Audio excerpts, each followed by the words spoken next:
Hello everybody, welcome back to the Museum at Oglethorpe University. I'm your director, Elizabeth Peterson, and I'm here with a beautiful drawing and an umbrella. Why am I doing this? Well, one, I like to have fun with art. I do. And I like to have fun with you all. So why do I have an umbrella with a design by Monet along with a Raoul Dufy drawing? It will become clear in a moment. For one, there's an umbrella, a parasol in the drawing, but there's more to it than that. Okay. Raoul Dufy, Frenchman, as you might have guessed, was born in 1877 in Le Havre, France. He was a painter, a printmaker, a draftsman, an illustrator, and a designer. And he did fabrics, he did set design, he did all manner of things. He worked initially, and that would be starting at the age of 14, well before child labor laws, doing work as a coffee importer. And then in his late teens, around 18, 19 years old, he was a late bloomer, he took a class in his hometown at an art school. So he started at an art school at 18 and studied with Charles Le Huillier, who about 40 years prior to that time had been studying under Jean-Auguste Dominique Ingres, who I'm sure you've heard of. Those of you who are interested in French art, Ingres, whose dates were 1780 to 1867, arguably one of the finest painters of portraits of that period. So he was encouraged by his mentor in Le Havre to study at l'École des Beaux-Arts. So after a brief stint in the military, he then went to Paris. The École des Beaux-Arts is the school of choice of the time that many people went to. His early work was in landscape and watercolor with beautiful washes of color, which comes in later in his life. He was very interested, as was everyone at the time, in Impressionism. So he certainly knew the work of Monet, which is depicted on my little umbrella I just showed you. He was very interested in the use of color and light. By about 1905 or so, he had seen the work of the Fauvist. So that included Matisse, who was arguably one of the most famous Fauvists, whose work was in that period very vivid, very bold. The Fauvists were considered, the word means wild beast in French, so they were considered very brash. And he saw Matisse at the Salon des Indépendants in around 1905. He also was aware, as were all of the artists of this time in France and beyond, of the work of Paul Cézanne, arguably the father of modernism, the modern period. And so the influence of Cézanne caused him to model his forms a little differently, perhaps subdue his palette a little bit. Fauves are very brash colors, so a little bit of modeling and forming of his shapes. And then he also became interested in Cubism. And by the way, Georges Braque, who invented Cubism alongside his friend Picasso, Braque was also at l'École des Beaux-Arts at the same time. I don't know if the two knew each other, but he certainly would have known of him. So he saw the Cubist work, and his style evolved as an amalgam of those.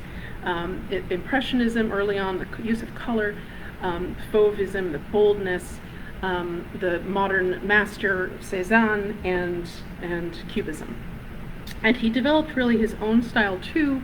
As it began to change, it developed to a kind of those washes of color that he'd used early on when he was first studying in Le Havre, washes of color with almost calligraphic writing. And what you have, which is a little bit difficult to see, so I'm going to do that thing which will give you shaky cam. It'll be okay. The drawing behind me is a little difficult to see. It's called Le Mannequin de Poiret à l'ombrelle, so with a parasol. And you can see there's his stamp at the bottom. And maybe a little hard to see the figure. There you can see it. You can also see my screen, but you can see her face. And I think if you know the drawings of Matisse, then you're going to know that he was definitely influenced by Matisse as well in his style and his sort of lyrical drawing style. No more shaky cam, I promise, from my last few minutes here. So he developed that style by around 1909 or so. He was also doing illustrations. and he designed some note cards, some stationery, for a fellow named Paul Poiret. Now, Poiret is a name you may not know now, but if you lived in Paris at the time, his house was the Maison de Poiret, was the fashion house of Paris. He had studied under Worth, who is the father of haute couture, who is an Englishman who started his house. Charles, I believe Frederick Worth, who started his fashion house in 1858. And Poiret started by doing the stationery for him. Dufy made stationery for Poiret, and then started creating textile patterns and creating environments. So Poiret was one of the first artists. He was the first fashion designers, first to ever create these sort of environments, and the first to Worth was the first to do fashions by season, but he was the first to create environments and involve multiple artists in doing so. So he had Edward Steichen, the photographer, photographing his dresses. He had performers. He had one show that he did that was like a harem with his own wife in a gilded cage wearing one of his creations.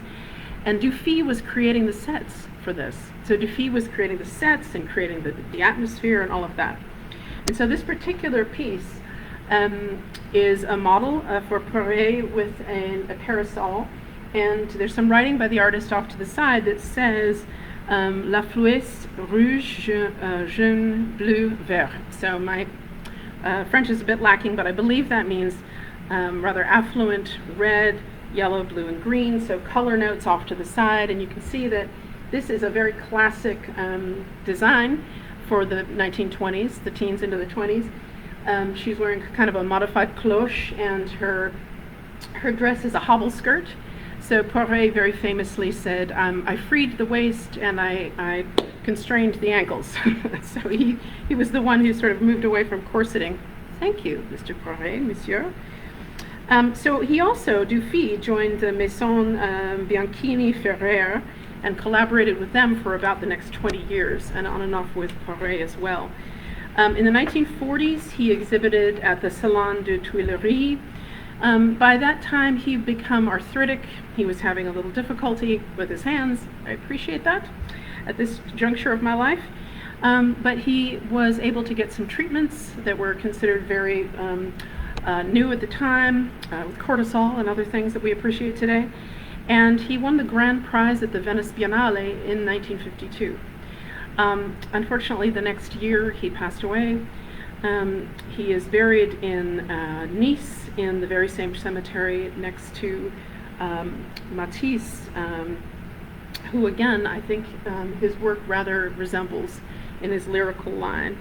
And he's collected very widely. He's in collections at the Art Institute of Chicago, the Hermitage, the Musée d'Orsay, MoMA, and I'm aware that I'm going over time. I found so much material on him that I thought, well, this 5-minute museum, maybe 10, and I think that's okay. A little bit more about Paul Poiret and Raoul Dufy. He is in the collections also of the Met, and so is Poiret. Poiret had exhibited, or he has been exhibited in the Met Costume Institute in 2007 with an exhibition called Poiret, King of Fashion. He was also the first designer to produce a signature perfume, and he was quoted in saying in his memoir, he said, "I am a fool when I dream of putting, am I a fool when I dream of putting art into my dresses? A fool when I say that dressmaking is an art. For I have always loved painters, and I felt on equal footing with them. It seems to be that we practice the same craft, and that they are my fellow workers." So I think what you see here is really the beginning of what we now take for granted in the fashion world, was this combination of artistry and design, which is beautifully rendered in one drawing. And we have the Melamed family to thank for this gift as well. So please join us next week for, this would be the 10-minute, 5-minute museum today, but we will have another 5-minute museum next Tuesday with John Tilford, who will be discussing the beautiful sculpture we have by Renoir. Thank you, everyone. Have a great day.